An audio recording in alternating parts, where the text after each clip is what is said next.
Un aco de vida para un encuentro de palabras.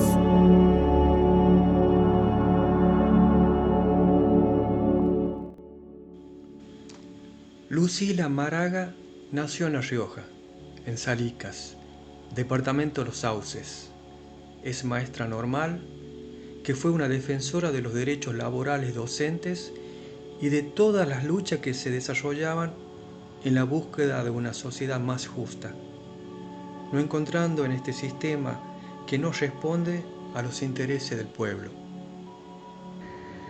Buenas tardes, Lucila, ¿cómo te va? ¿Qué tal? Buenas tardes, ¿cómo estás? Bueno, buenas tardes a todos los que nos estén escuchando. Sí, Lucila, ¿por qué se conmemora el Día de la Memoria por la Verdad y la Justicia? Bueno, se determinó no hace muchos años recordarlo de esa manera, ¿no?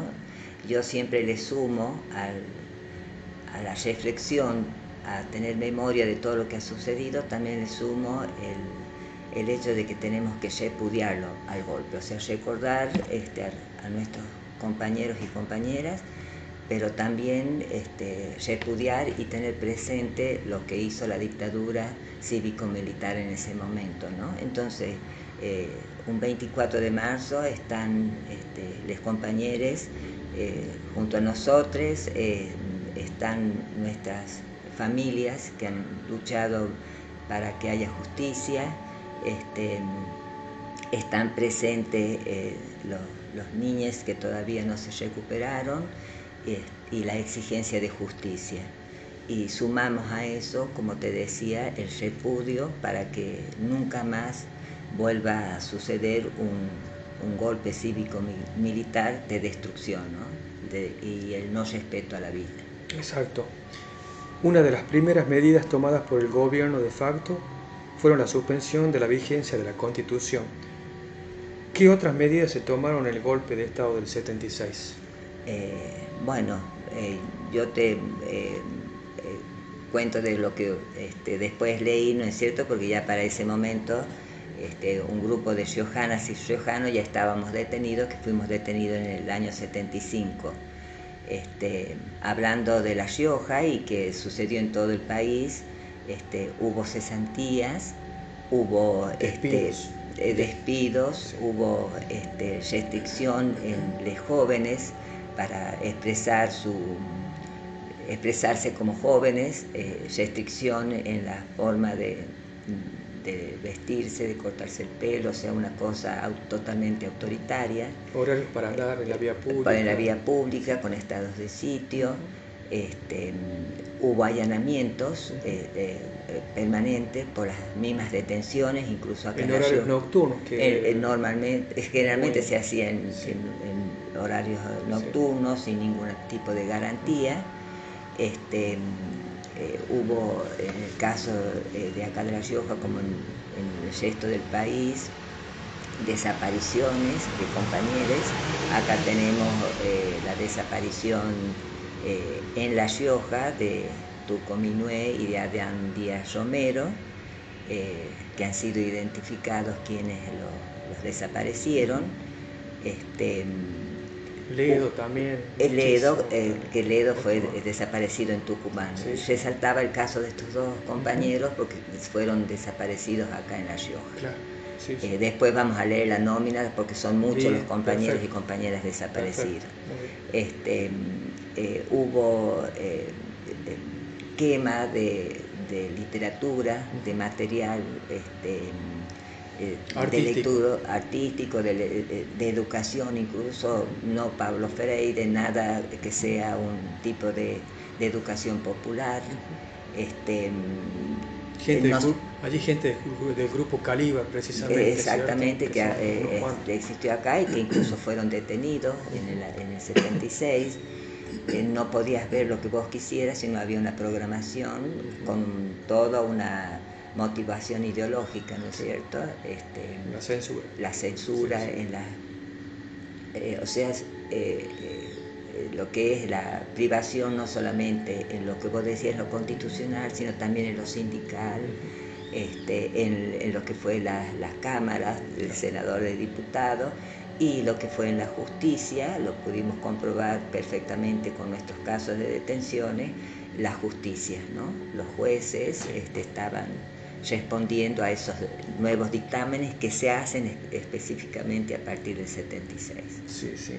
A mí me duelen tantos artistas riojanos que yo he tenido la oportunidad de leer, de escuchar, ¿no? Daniel Moyano, Toto Guzmán en la pintura.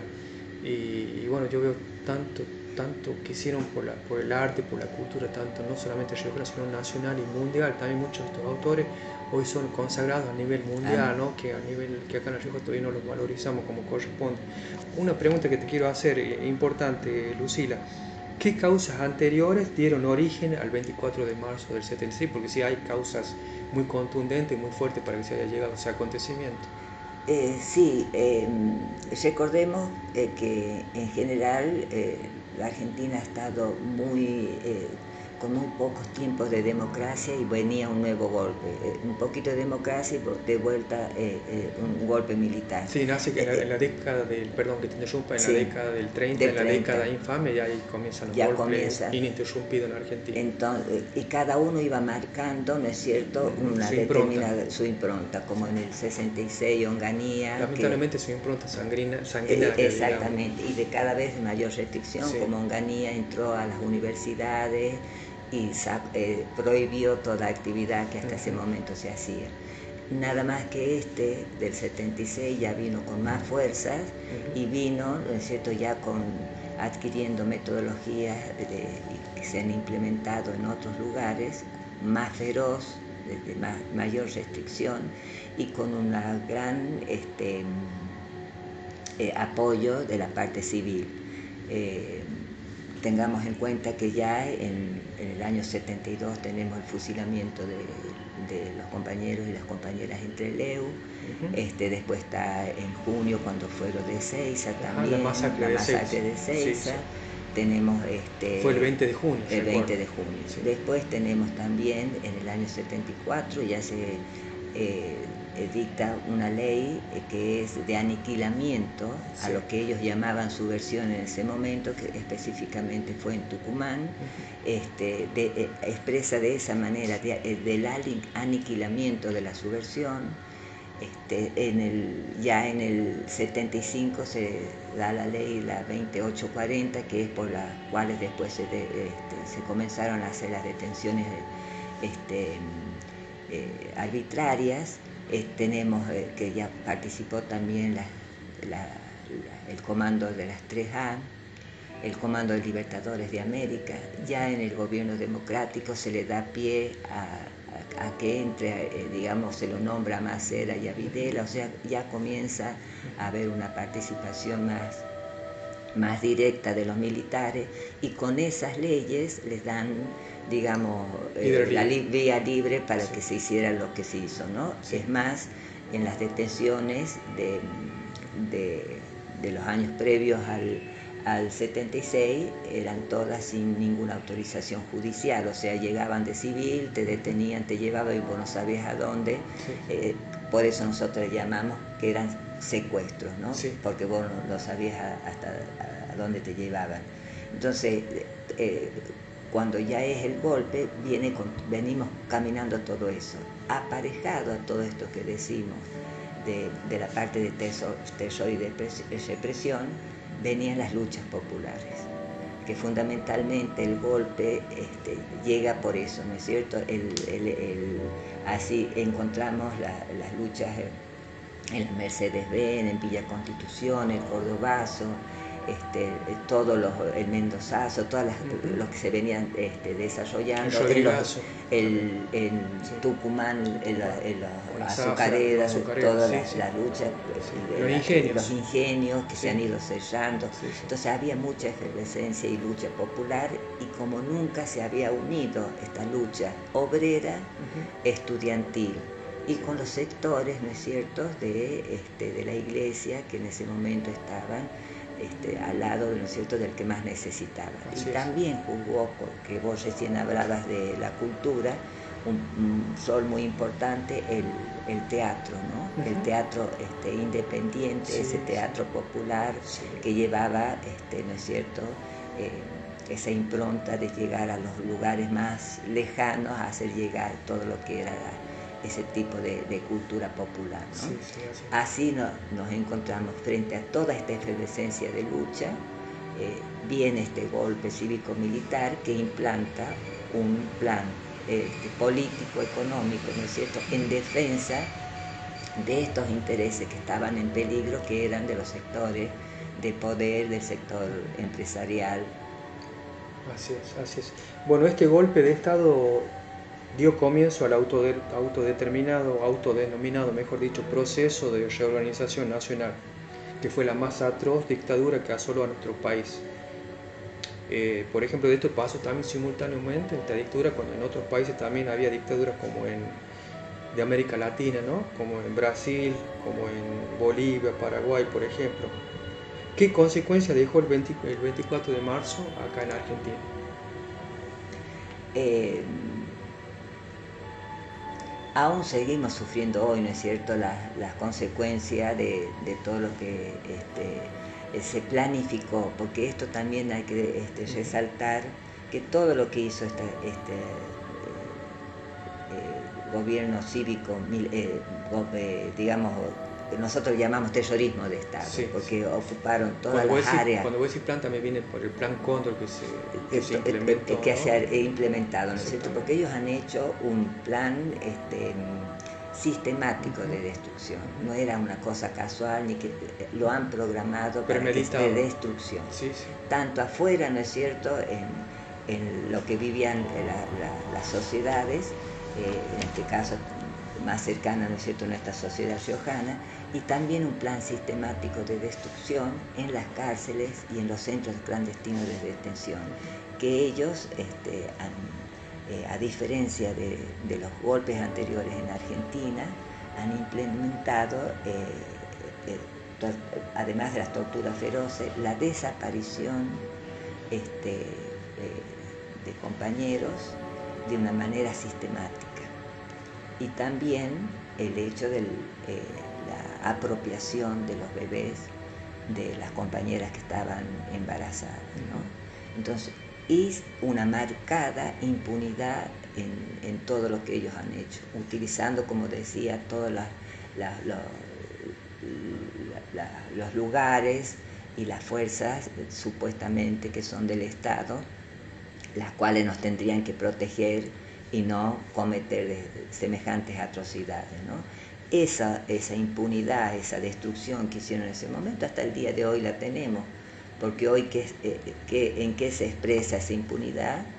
En la violencia institucional, en el gatillo fácil, en la persecución, en la demonización de la lucha, en la criminalización de las luchas cuando reclamamos un derecho. Todo eso viene, ¿no es cierto?, porque no se cambia la estructura ni la formación de estas distintas fuerzas y siguen implementando metodologías. Sí, hiciste una descripción muy contundente de todo lo que destruyó la dictadura, ¿no? O sea, la dictadura se propuso como eliminar cualquier oposición a su proyecto refundacional, digamos, ¿no? Que fue el derecho a la vida, fue uno de ellos. ¿Y qué pasó con los desaparecidos en la dictadura militar? Como te decía, es un punto que ellos han implementado en esta, digamos, con una forma también de implementar el terror, porque las detenciones masivas, las desapariciones, las torturas feroces, todo era para implementar un terror, entonces que el pueblo no tenga reacción frente a tanta crueldad, porque a su vez eso vos lo veías en la televisión cuando ellos te decían, murieron tantos subversivos en un enfrentamiento. Hacían aparecer como enfrentamientos para demonizar a los luchadores, y eran las muertes que ellos ocasionaban en los campos de concentración o en los asesinatos que hacían, ¿no? O sea que en ese sentido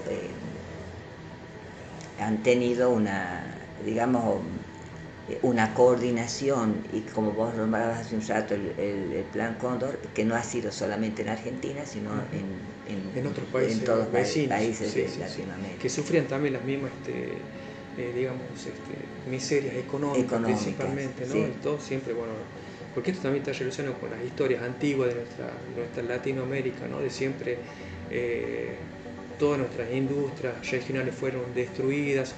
Hasta podríamos hacer una relación con la historia pasada colonial de por qué pasó todo esto ahí, porque es como una raigambre histórica muy que viene de siglos también, ¿no? Sí. Siempre favoreciendo los intereses del exterior. Una vez fue a la corona española, otra vez a los ingleses, bueno, en este caso fue todo a favor a favor de los Estados Unidos, ¿cierto? De los yanquis, en detrimento de nuestros pueblos, ¿no? Y vos preguntabas de los desaparecidos, Sí, que bueno, está la clásica definición que al no tener una explicación, como que el desaparecido no está, y el desaparecido existe en cada corazón del pueblo argentino, está presente, ¿no es cierto? Porque cada uno de los que ellos quieren eliminarlo, como que uno los olvide, cada uno era un luchador, un revolucionario, o sea que ellos siguen vivos entre nosotros, ¿no? muy bien. Y seguimos tomando esas luchas porque ese cambio que se quería hacer por un mundo mejor, un mundo más justo para todos, de igualdad de oportunidades, aún hoy no lo tenemos, o sea que esa lucha por las cuales se perdieron tantas vidas, aún hoy se las sigue sosteniendo como luchas justas, por eso las seguimos reclamando, ¿no? Sí, sí. Entonces nuestros compañeros y compañeras desaparecidas están presentes, a pesar de que se quiere negar ese famoso negacionismo de cuántos son o cómo son. Nosotros tenemos a nuestros 30.000 compañeros y compañeras presentes, y sumamos ahora a los 30.400 compañeros y compañeras presentes, que se suman para visibilizar a todos los compañeros, ¿no es cierto?, que se han sido perseguidos por su percepción en aquel momento, ¿no es cierto?, como se los persigue hoy, ¿no?, pero en aquel momento ha sido también... Sí.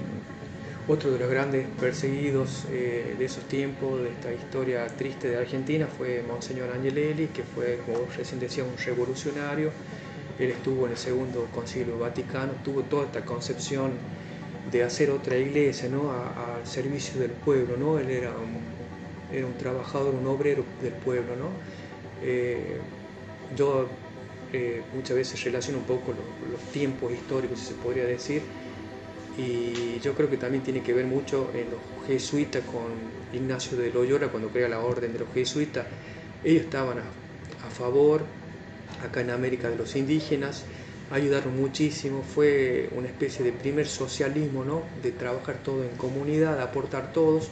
¿Cómo habrá sido grande el apogeo y el crecimiento que han llegado a tener tanto espiritual, porque hicieron una gran conversión al cristianismo de los aborígenes, de los autóctonos de la tierra, y económico principalmente, que tanto afectó a eso, a la corona española, que después los quieren expulsar y se apropian y les confiscan todos sus bienes, ¿no?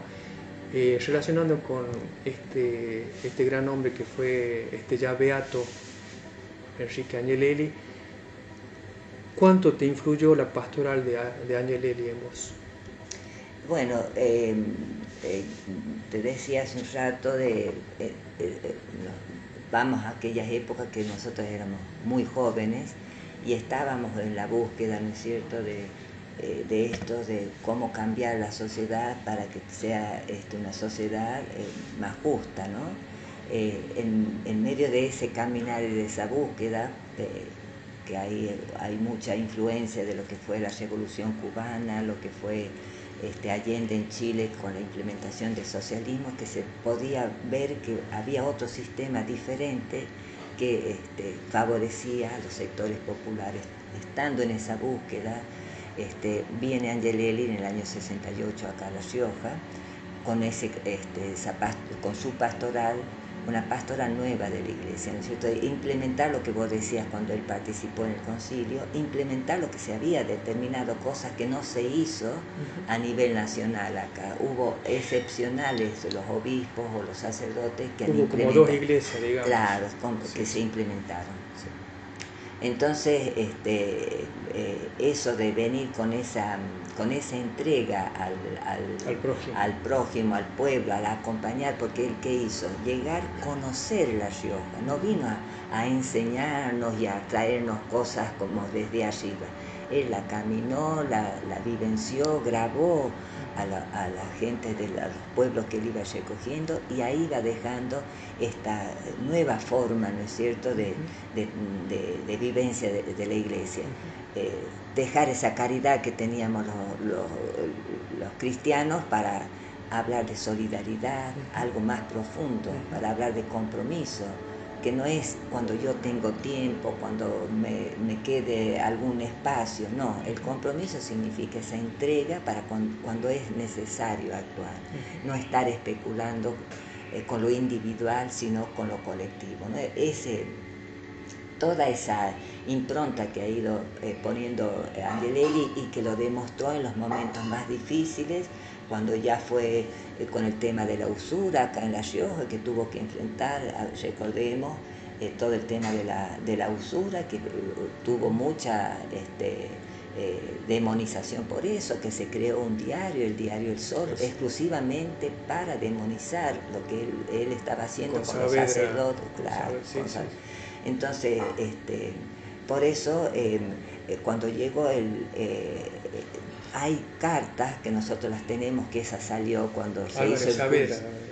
Álvarez Saavedra del diario, que cuando fue el juicio de Angelelli, se pudieron recuperar unas cartas a donde él le manda al nuncio, a Saspe, son unas cartas impresionantes, que después yo te puedo dar las copias. Es impresionante cómo él manifestaba todo lo que estaba sucediendo en La Rioja, ya con las detenciones primeras del 75, hablaba de las torturas que se estaban haciendo en la cárcel, de las detenciones arbitrarias, del atropello, al punto que en una de las cartas dice que hicieron el tincunaco, pero no invitaron a las fuerzas, estas fuerzas represivas que estaban persiguiendo a nuestro pueblo. Escucha eso. O sea, no es el compromiso con las autoridades, no. Acá se estaba jugando en defensa de su pueblo. A nosotros nos fue a visitar a la cárcel, que es la última vez que nosotros lo vimos, que fue en diciembre del 75, que él dijo, yo quiero compartir la misa con ustedes. Hermoso. No le autorizaron. Hermoso. Y dijo, miren, yo estoy acá sin ninguna autorización, ustedes se animan que hagamos la misa todos juntos. Bueno, las mujeres estábamos separadas de los varones, dijimos que sí, salimos a compartir esas misas, vinieron los compañeros. Ha sido una misa, la última vez que lo vimos, tan fuerte, tan llena de que nos fortalecía tanto, conmovedora. Y estábamos a la vuelta rodeada por militares que estaban con sus armas apuntándonos. Entonces, con esto, ¿qué quiero decir? Que no se mide cuando uno lucha por una causa, no se mide lo que vamos a las consecuencias individuales, sino estamos pensando en ese objetivo colectivo. Bien. Y por eso a Angelelli, como a tantos, como a Wenceslao, como a Carlos, a Gabriel y a tantos, Ponce de León, Romero, del Salvador, que ayer se cumplió un aniversario más de su asesinato, han sido asesinados por llegar a esa instancia. Es más, en una de las cartas que le escribe a Saspe, Angelelli dice, ya venía diciendo qué hacemos, pedía que las autoridades de la iglesia digan qué hacer frente a todo este atropello, que él no tenía respuesta. Y dice, si no me dicen qué hacer, veré qué hago yo. Respetó las instancias, digamos, la jerarquía, pero si ustedes no hacen nada, yo algo voy a hacer. Y él se la jugó. ¿Me entendés? Sí. Entonces, eso es lo que yo digo. Por eso el tema de la beatificación es muy... tiene ese hilito fino con que ya lo santificás y los pones en una estampita y ahí queda, ¿me entendés? Claro. Entonces, está bien, el que comparte la beatificación, bárbaro, pero no nos olvidemos que esas personas que han dado su vida, ¿no es cierto?, la han dado por cambiar esta sociedad, que sea mejor. Entonces todos tenemos que seguir luchando por eso, ¿no? Sí, hermoso. Bueno, vos recién decías, fue un revolucionario, hay muchas anécdotas, vos las debes saber mejor que yo. Me encanta esta historia cuando llega a La Rioja, ¿no? Y él transforma la Navidad, de pronto siempre se hacía la iglesia catedral, nunca un obispo salió de la catedral y él decide ir a un barrio muy humilde de Nuestra Rioja y la hace bajo de un algarrobo. Eso fue también todo, fue muy cuestionado y es todo un mensaje, ¿no? De cómo venía a cambiar la iglesia también, ¿no? Que acá era, el privilegio estaba en la clase popular, en el sector popular. Sí. Y lo marcó claramente, denunciando, ¿no es cierto?, todos los atropellos, porque en ese momento hablamos de la usura, pero también él hablaba de la prostitución y todo lo que era y el juego también, y del juego. Por eso él cuestionó, por eso viene Álvarez Saavedra también, porque por los casinos que había a la vuelta de la iglesia, ¿no? Por eso cuestionaba eso. Exactamente. Sí, bueno, una ciudad pobre, decía, esta gente viene a robar lo poco que tiene, ¿no? Como que te estaba por decir algo, respecto a Angelelli, tengo la imagen patente, no me olvido nunca más. Yo era niño, debo haber tenido 7, 8 años, sí, más o menos esa edad, y llegó mi mamá del trabajo. Nunca la vi llorar así, y era porque había muerto Angelelli. Yo me acuerdo clarito que decía, ¿por qué lo mataron si era un santo? Era re bueno, y mi mamá lloraba desconsolada, y un pico, se echaba agua en la cara, y yo no entendía en ese momento qué pasaba, no entendía. Pero después de grande me di cuenta, ¿no? Y hablando con ella también. Anuncios. Las mujeres siempre hemos sido luchadoras, ya desde los comienzos de los tiempos. Hemos sufrido mucha persecución en ese sentido, y muy limitadas, porque ya a nosotros nos habían dado un rol, que era el rol de estar en la casa, de criar los hijos, de atender el marido. Ese era nuestro rol. Entonces, las que fuimos rompiendo esa estructura patriarcal hemos sido perseguidas, ¿no es cierto?, limitadas, quizás demonizadas, porque ya en aquellas épocas también estábamos en las mismas luchas que hoy se siguen profundizando, ¿no? Y también se ve ya en el caso con el terrorismo de Estado, las mujeres hemos sido atacadas, digamos, en lo más íntimo, que ha sido en nuestra intimidad, con lo que ellos han implementado de manera sistemática, porque sucedió acá en La Rioja, como en todo el país, todo lo que ha sido los delitos sexuales, los ataques sexuales. Era cómo hemos osado nosotras querer participar en política, o querer participar en luchas, o querer cambiar el mundo, ¿no? Y luego vimos, así como tenemos también muchísimas compañeras desaparecidas, y después vimos cómo las madres y las abuelas, cuando nadie se animaba a salir por lo cruel que era este terrorismo de Estado, las madres y las abuelas salieron de sus casas, porque no eran mujeres ni políticas, ni Madres profesionales, ni abogadas, eran madres que salieron a reclamar a dónde estaban sus hijos.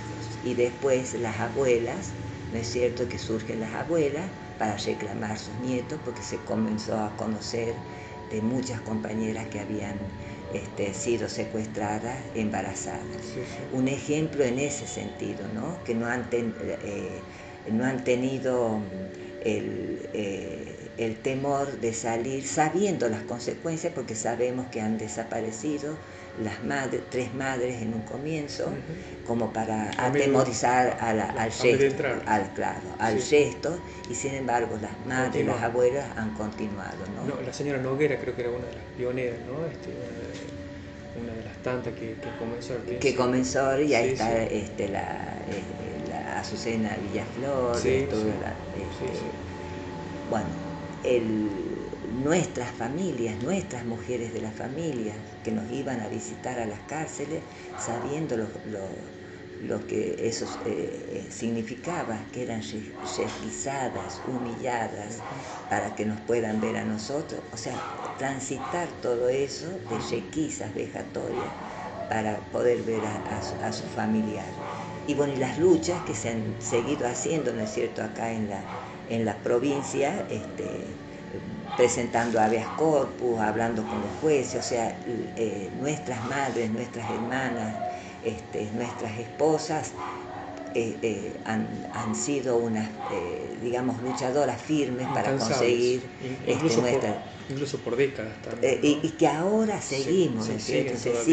Todo eso se sigue sosteniendo eso. Sí. Bueno, y hoy ya le sumamos con más fuerza todo lo que es el feminismo, por los feminicidios, por todo. O sea, yo creo que se está reconociendo ya toda esa lucha y esa trayectoria de las mujeres, con todas las movilizaciones que se están dando actualmente, ¿no es cierto? Y no hay formas que las puedan ocultar porque son calles y calles y calles. Un 8 de marzo, la fecha emblemática para nosotras, ¿no es cierto? O sea que esa lucha de la mujer sigue aún hoy por todos los derechos que faltan. Sí, y lo bueno también que hay muchos niños que ya son hombres, ya son que han sido encontrados, ¿no? Que han sido hijos entregados, regalados o comprados en esa época, ¿no? Por militares o otra gente, y que bueno, saben que no eran su identidad y gracias a Dios ya lo han podido reconocer, ¿no? Por esa larga lucha que decimos de las abuelas y de todos aquellos que mantuvieron viva la memoria, ¿no? Que eso también es uno de los logros de esta lucha. La última pregunta, antes de que vos leas acá los desaparecidos, recordando la exhortación final de Julio Estracera, ¿no? Nunca más. ¿Qué reflexión y lección nos deja el 24 de marzo? Yo creo que lo que vos dijiste, la palabra nunca más, y bueno, y que ahora estamos dentro de los 40 años ya de la democracia, de vivir en democracia, que siempre hemos vivido democracia cortita, ahora hace 40 años que estamos viviendo en democracia, le tenemos que dar un sentido a ese nunca más para que no quede como una mera frase o que la repitamos porque alguien la dijo, sino que ese nunca más significa, ¿no es cierto?, encontrar a los bebés que faltan. Bien. Nunca más, ¿no es cierto?, a estos gobiernos de militares con complicidad civil y eclesiástica. Nunca más, ¿no es cierto?, que haya hambre para nuestros niños, que no haya atropellos para nuestras mujeres, que haya trabajo digno y que conozcamos lo que sucedió, porque la historia esta que es fresca todavía, sí, que la conozcamos y la... seguir escuchándonos, no digo discutiendo ni dialogando, sino escuchándonos, ¿no? Con respeto y tolerancia. Exactamente, para que saquemos todo eso que se quiso demonizar y decir que algo estuvo mal, por eso vinieron los militares. Acá hubo lucha, acá hubo exigencia de justicia, acá hubo una mirada colectiva, acá hubo el romper ese individualismo que nos dejó estos años de gobiernos tan crueles, para poder seguir teniendo esa mirada a donde miremos al otro y no nos quedemos solamente en nosotros, ¿no? Perfecto. Y bueno, que sigamos en la lucha, porque esto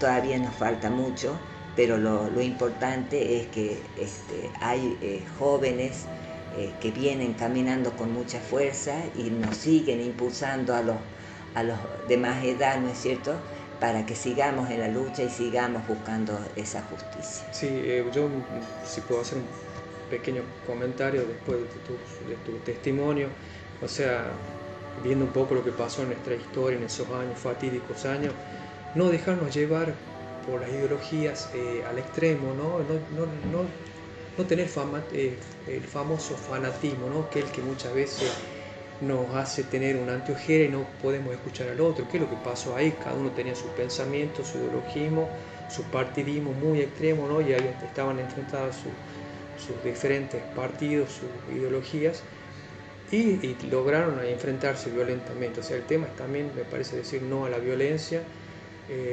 escucharnos.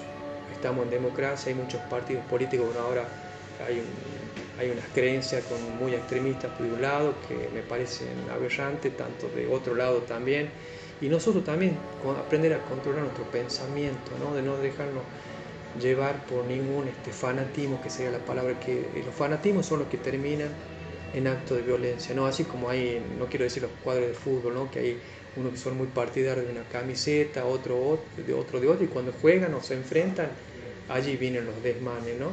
Y así tanto en la política también, no sé si este pequeño... Yo traigo a lo que vos hacías referencia con respecto a la violencia, traigo las palabras que Monseñor Angelelli decía en un reportaje que le hicieron. Dice, él no está de acuerdo con la violencia, pero hizo una aclaración. Dice, pero no olvidemos que la violencia viene desde allí. Bien. ¿Me entendés? Sí, sí, sí. Porque si reaccionamos frente a una injusticia,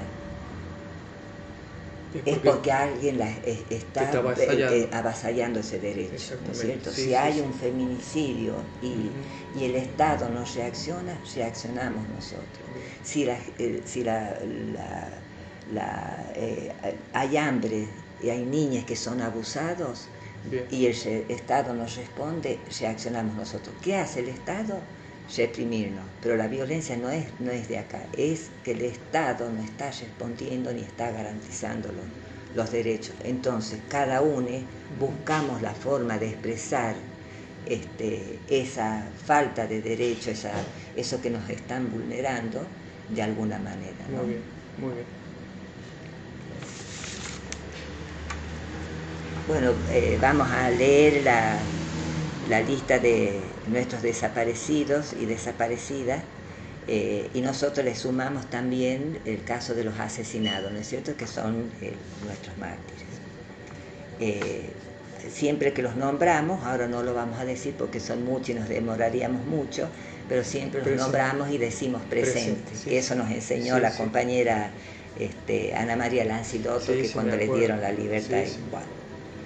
Adán, Roberto Díaz Romero, César Minué, Horacio Heredia, María Cristina Lancilotto de Santillán, Ana María Lancilotto de Mena, Alberto Agapito Toledo, Oscar Alfredo Toledo, Adrián José Ferreira, José Luis Goyochea, Adela Noemí Goyochea, Enrique Oscar Carreño, Eduardo Luis Manguesi, Gustavo Gabriel Olmedo, José Horacio Olmedo, Graciela Gladys Pujol de Olmedo, su bebé que ella la secuestraron embarazada, Antonio Pedro Juárez, Edgardo Justino Vergara, Cristóbal Solano Aldana, Jorge Sánchez, Juan Ernesto Amaya, José Oviedo,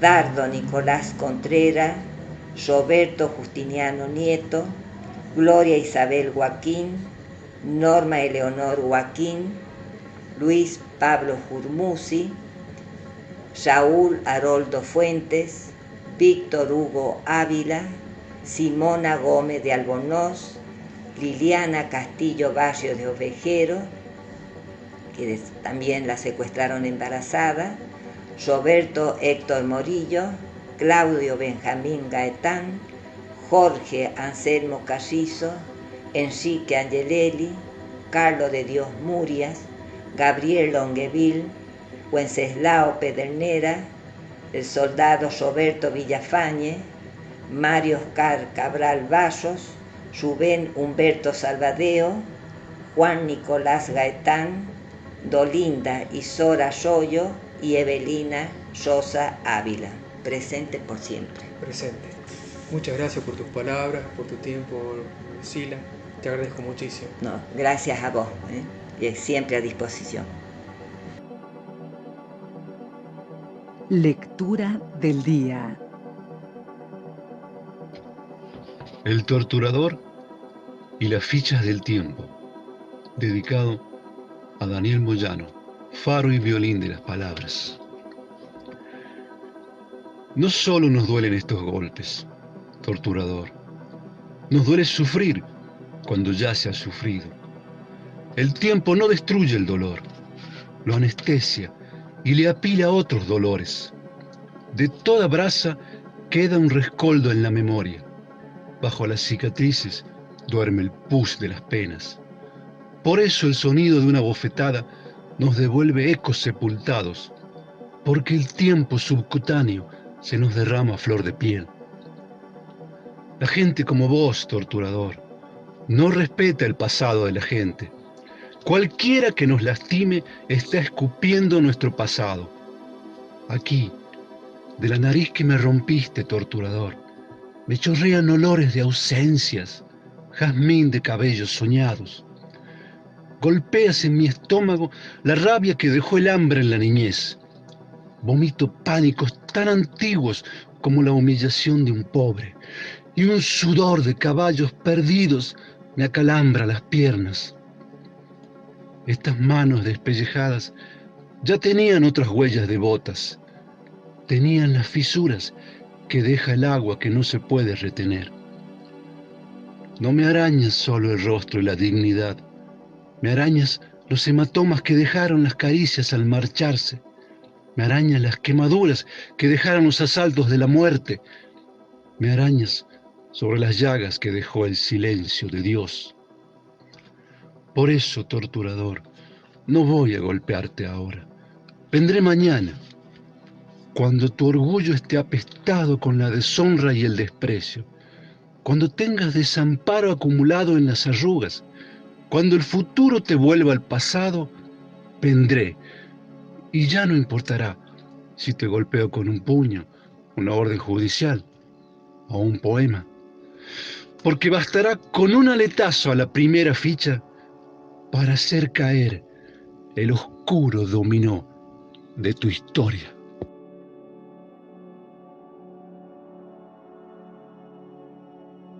Hola Mariana, también en Tincunaco de Vida, con los oyentes queremos conocer tu testimonio. Te escuchamos. Hola Fernando.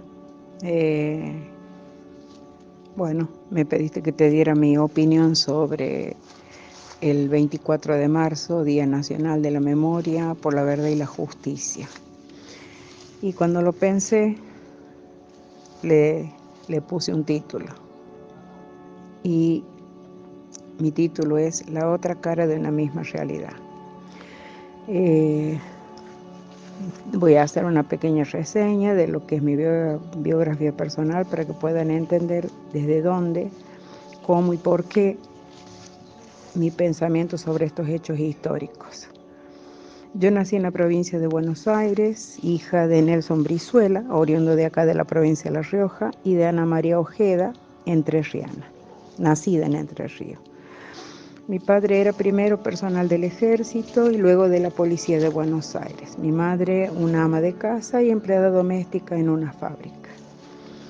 De esta unión nacimos 4 hermanos, todos en la provincia de Buenos Aires. Y bueno, corría el año 75 más o menos y todos los cambios políticos y esos vientos ya estaban instalados en nuestro país. Y Buenos Aires era como un caos, al igual que muchas provincias del interior. Mi padre, como ya dije anteriormente, pertenecía a las fuerzas de seguridad, así que casi nunca estaba en casa, poco lo veíamos. Y mi madre, en esos momentos, debido a un ACV, quedó casi postrada. A todo esto, sumale que éramos 4 niños. 7 años, 6 años, 4 años y 1 año. Yo, la mayor. Vivíamos en una de las tantas localidades del Gran Buenos Aires y en esos días había que estar temprano en casa porque, bueno, era moneda corriente ver mucho a la policía y al ejército en las calles. Mi padre, recuerdo que vivía haciendo guardias, y cuando andabas en la calle tenías siempre que andar con documentos encima. Tengo patentes recuerdos de mi madre andar así, y si andaba con nosotros, también cargar con nuestros documentos. En el año 76 yo todavía era chica, no era consciente de todo esto que ocurría a la vuelta mía. Y bueno, tenía la vida de una criatura, ¿no? Jugar con muñecas, creer en los reyes y todas esas cosas. Mi padre, como era su costumbre, siempre solía decirme que si él me había puesto la meta o me había dado la orden de llegar a las 7 de la tarde a la casa era por una razón. Y recuerdo que me llevó mucho tiempo entender cuando me decía, quiero verte porque yo salgo a trabajar y no sé si puedo volver a verlos otra vez. Eran palabras que yo no comprendía del todo, pero que no me gustaban, porque quería jugar únicamente, no estar atenta a la hora de salir corriendo para llegar a la casa antes que él. Corrí ese año, marzo, y un día cualquiera me fui a la escuela.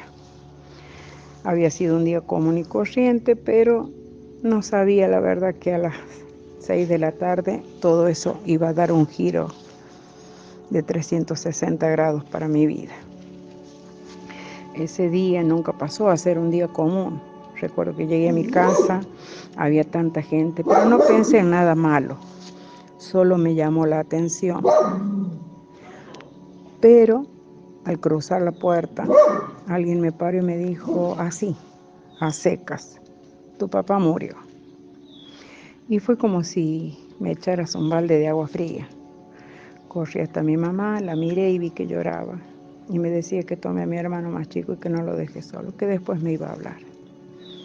La verdad que mi cabeza daba, no sé, zumbidos por ponerle un nombre, pero no sé qué se me pasaba por la mente.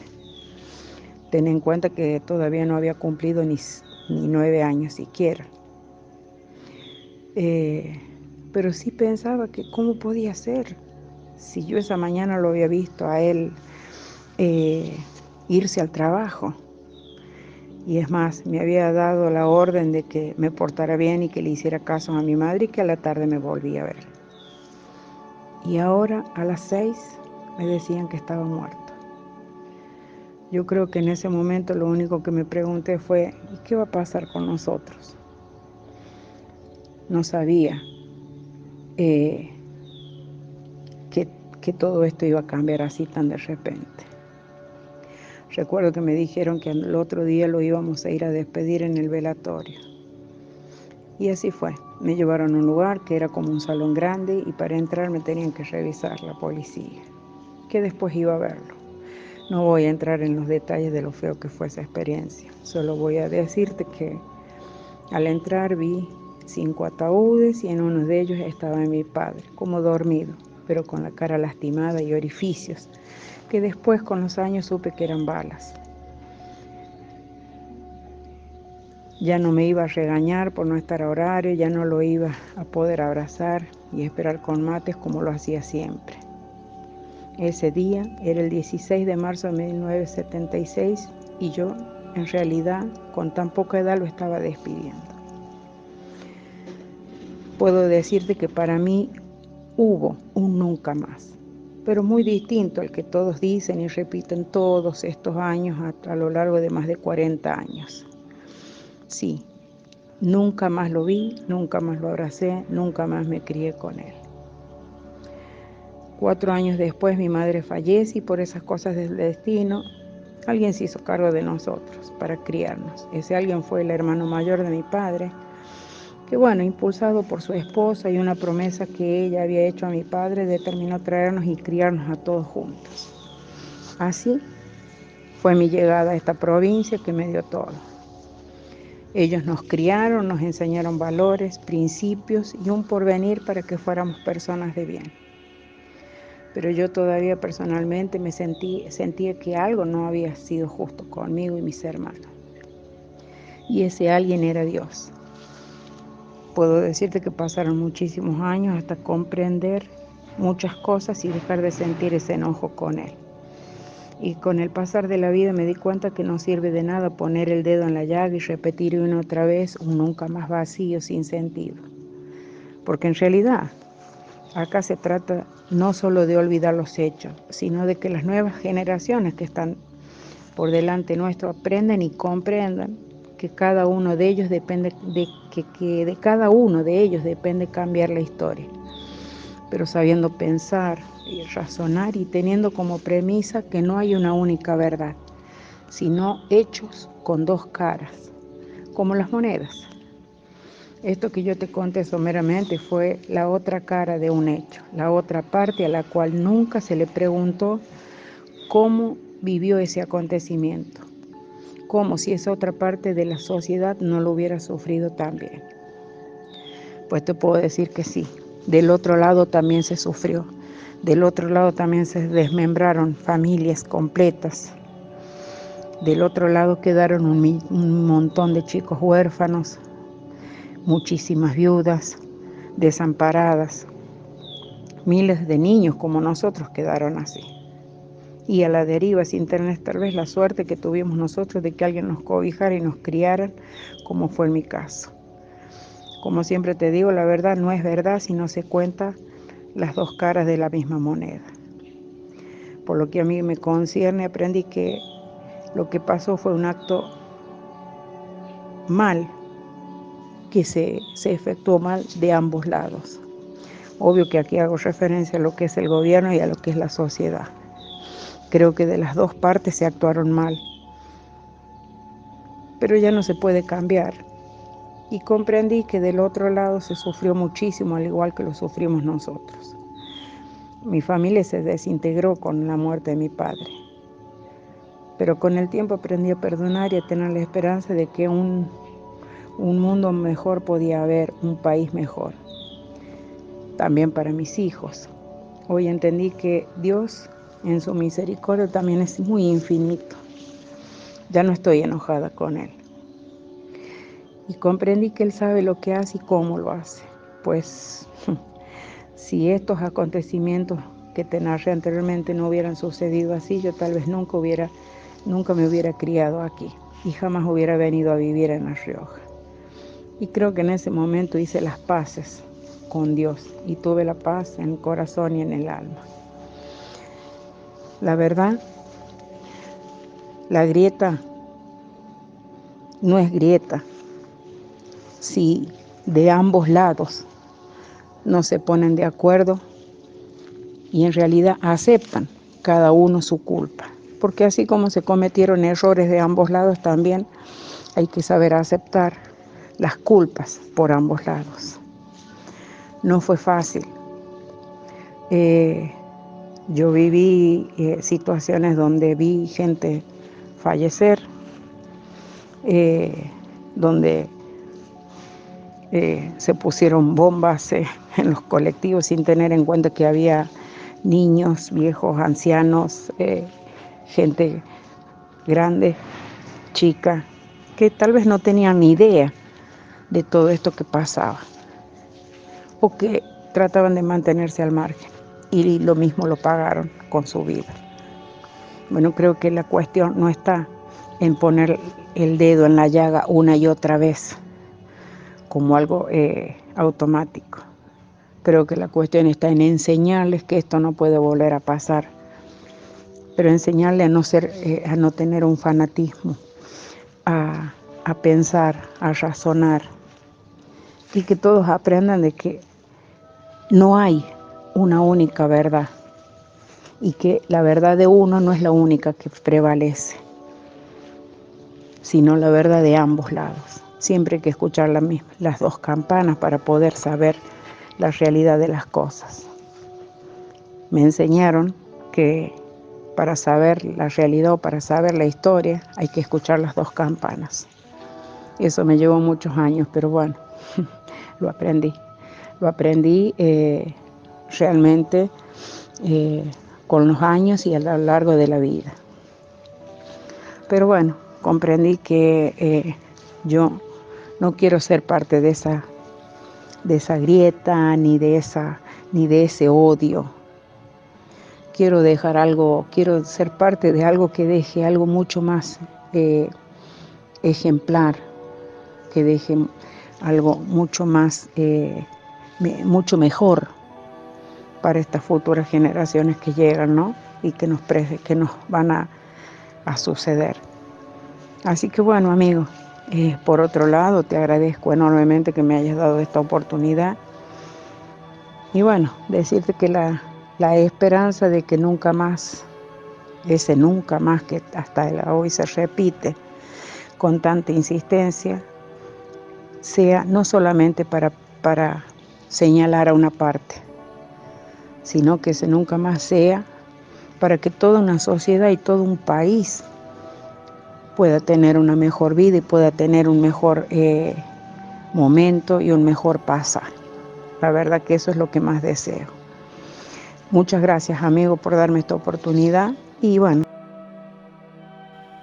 Gracias por tus palabras, Mari, por tu historia de vida, compartiendo tus pérdidas.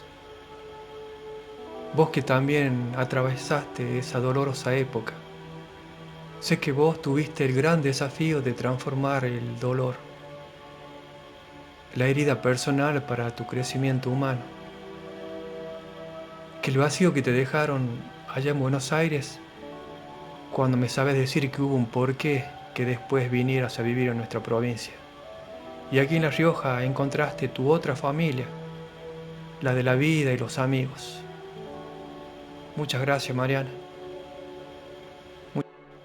Me despido de ustedes. Con nuestros oyentes nos encontraremos en el próximo programa de Tincunaco de Vida. Mi nombre es Fernando Montero. Hasta pronto, si Dios quiere. Tincunaco de música.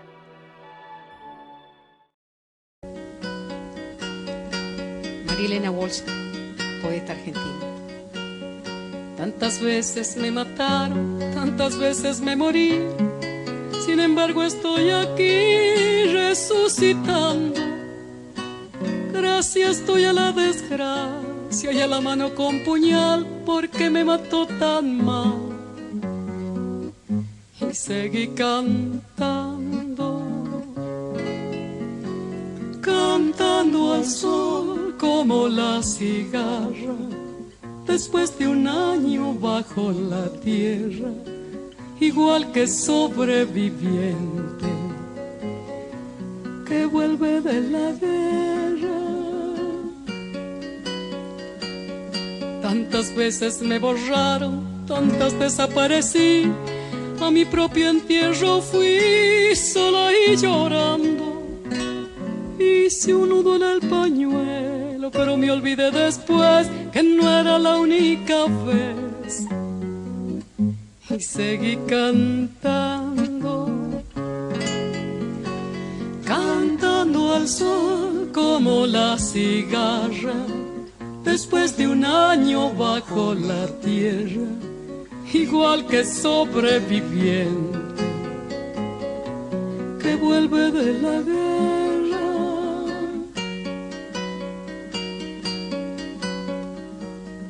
Tantas veces te mataron, tantas resucitarás. Cuántas noches pasarás desesperando. Y a la hora del naufragio y la de la oscuridad, alguien te rescatará para ir cantando, cantando al sol como la cigarra. Después de un año bajo la tierra, igual que sobreviviente que vuelve de la guerra.